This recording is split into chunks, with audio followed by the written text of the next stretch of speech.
Regardez ces images d'un parking à vélo.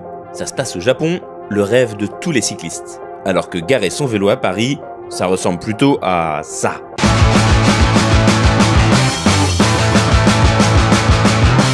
Quatre étages du jour.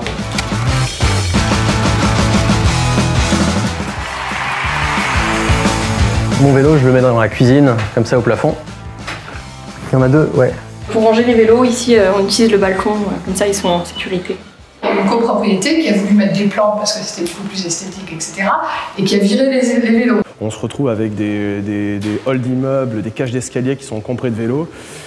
Et c'est récurrent lors des AG, on a énormément de tensions. J'ai compris qu'il n'existait aucune solution pratique, économique, de proximité en bas de chez moi pour pouvoir garer mon vélo dans un espace clos. On avait déjà des poussettes, maintenant on a encore plus de vélos. Non mais c'est super quoi, c'est juste qu'il faut trouver une solution et puis l'habitat n'a pas été conçu à la base pour avoir autant de vélos. Dans ce nouvel épisode de Bicou, on fait le point sur les parkings à vélo et vous allez voir qu'en 2022, enfin, ça avance.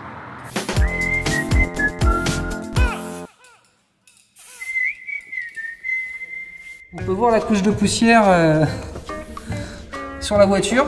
Donc ça c'est pareil, c'est une voiture qui sert à rien, c'est une épave. C'est encore un véhicule qui prend de la place pour rien. Les gens, je ne sais pas pourquoi ils se séparent pas de la voiture. Grâce à la diminution de la présence de la voiture en ville, 150 000 places de parking pourraient être réutilisées pour en faire un autre usage.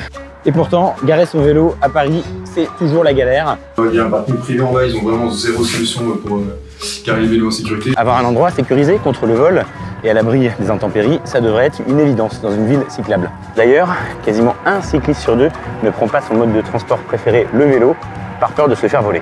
Je ne voulais pas laisser mon vélo dans la rue parce que je me suis déjà fait voler un vélo, donc ça m'a suffi. Le parking était une boîte pour mettre des voitures, pour stationner des voitures. Ce modèle-là, il est derrière nous. On n'est plus du tout dans le modèle de parking d'il y a 20 ans. Moi je découvre ce parking souterrain alors que j'habite là depuis 40 ans presque.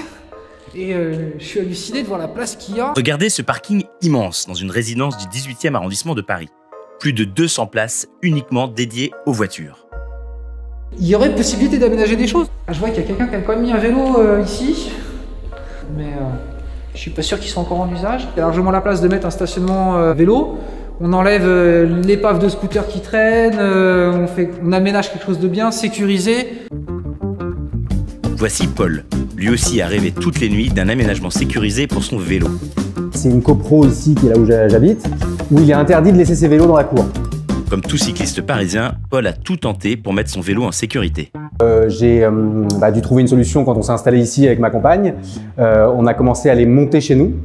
Et là, on s'est fait facturer par le syndic de copropriété la peinture de la cage d'escalier. En n'ayant pas le droit de les laisser dans la cour et en n'ayant pas le droit de les remonter chez soi, j'ai cherché une solution aux alentours parce qu'on n'est pas loin de République et je m'étais déjà fait voler 2 vélos par le passé.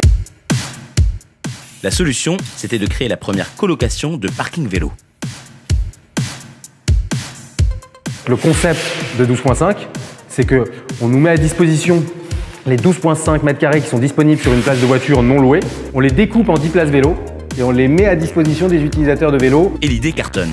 Les galères de parking de Paul sont devenues la plus grosse offre de parking sécurisé pour vélo à Paris. Soit 10 000 places vélo sur 800 sites parisiens installés en un an seulement. Donc un des gros avantages du service 12.5, c'est que donc on a son installation d'attache en 2 points. En 48 heures après s'être inscrit, on a son badge d'accès et sa clé d'accès au local ou alors l'application qui est déjà installée sur le parking. Et ensuite, on laisse à disposition de chaque abonné une énorme chaîne, donc les chaînes IFAM, les grosses chaînes de 2 roues motorisées, qui sont très lourdes et donc pas forcément l'outil qu'on a envie d'avoir tout le temps sur son vélo, qui sont mises à disposition de chaque abonné avec en plus un U qui permet d'attacher à la fois son vélo et de fermer la chaîne. Tout ça est laissé à disposition de l'abonné. Parce que tant que ça reste dans les niveaux 18-20 €, c'est acceptable. Le jour où ça sera 50 €, il y aura une remise en question et on voudra voir les choses autrement et peut-être trouver d'autres solutions. Donc le prix est bien situé. Il faut qu'il reste dans ces niveaux-là pour que ça se développe.